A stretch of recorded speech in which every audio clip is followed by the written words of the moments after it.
વિશેષમાં કે બાબાને આટલા દિવસ અહીંયા નિવાસ કરાયો અને બધા ભાવ અને પ્રેમથી જ્યારે રહેવા આવ્યા છે, પણ કોઈ પણ કાર્યની શરૂઆત કરવા પહેલા, કારણ કે અહીંથી તમે સદગુરુને વાત્ય ગાતે લઈ જવાના છો, તો આ કાર્યની અંદર કોઈ વિઘ્ન નહીં આવે, કોઈ બાધા નહીં આવે, કારણ કે ધર્મનું કાર્ય કરતા કરતા દેવદેવો અને સાક્ષાત વિષ્ણુ જેવા સમર્થકો પણ વિઘ્નો આવેલા અને 5000 વર્ષ સુધી યુદ્ધ લડેલા, પણ ખાલી ને ખાલી ગણપતિ પૂજન નહીં કરેલું, એટલે એ યુદ્ધને સાક્ષાત વિષ્ણુ પણ નહીં જીતી શકેલા. એટલા માટે દરેક કાર્યની અંદર ગણપતિ પૂજન જરૂરી. તો આપણે પહેલા ગણપતિ પૂજન કરીએ, એ હનુમાન દાદાને પણ આવાહન કરીએ કે હનુમાન દાદા, તમારા વગર રામ જેવા પણ એ યુદ્ધને જીતી નહીં શકેલા, તો એની પણ જરૂર પડે. એટલે જ્યાં ત્યાં સત્કાર્યો થાય તો ત્યાં એ ધ્વજારોહણને કરવામાં આવે. કારણ કે એ ધજાના મૂળમાં ગણપતિ અને ટોચ પર હનુમાન દાદા, આ બે દેવો તમારી સાથે હોય એટલે આ દુનિયાની તાકાત પૂરી થઈ જાય. કારણ કે એ જ્યાં છે બે અલગ પણ છે પાછા એક જ, બંને મંગળ મૂર્તિ. એટલે કોઈ પણ કાર્યની અંદર એ યજ્ઞનું કાર્ય હોય કે કોઈ પણ કાર્ય હોય, પણ આ બે દેવોને તમે યાદ કરે દિલથી, એમની સ્તુતિ કરે, તો એ ખાલી જેમ એ હનુમાન દાદા ખાલી રામનું નામ લેવાય એટલે પવન વેગી ઝડપથી હાજર થઈ જતા હોય.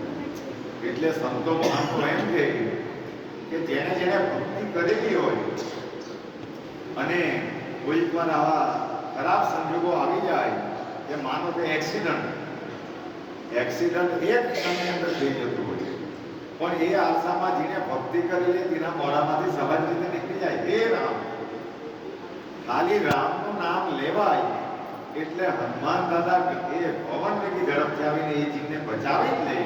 કામ, કારણ કે રામનું નામ લેવાય.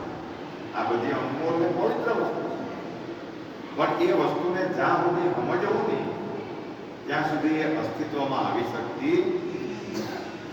એટલે એ વસ્તુને આપણું આ ધામ સમજી ગયું તો અહીંયા બધું અસ્તિત્વમાં આવ્યું.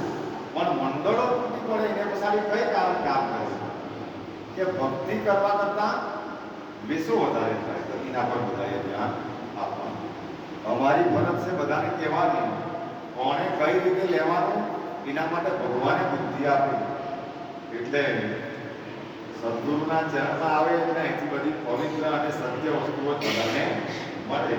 પણ માયામાં ડૂબેલા માણસો એના ભક્તમાં અનર્થ કરે તો એ નહીં થાય આપણી અંદર એનું ધ્યાન, તો એ વસ્તુ ફલે ને ફૂલે. કોઈ પણ વસ્તુ સત્યની રીતે જ્યારે કરવામાં આવે તો એ ફૂલે ફળે. અને પછી સ્વાર્થના અહંકાર આવી જાય તો પછી એ વસ્તુનો વિકાસ થઈ શકતો. એટલે સદગુરુને લેવા માટે આવ્યા છે અને જ્યાં સદગુરુ જાય અને તે ભક્તિથી પ્રસન્ન થાય અને બધા ભક્તો ભાવથી ભક્તિ કરે તો ત્યાં તમે પેલા ધજા રોપી તો એનું બીજ રોપાય,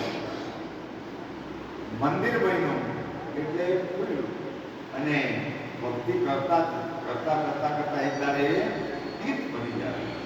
પહેલા ગામ બને અને પછી તીર્થ બને.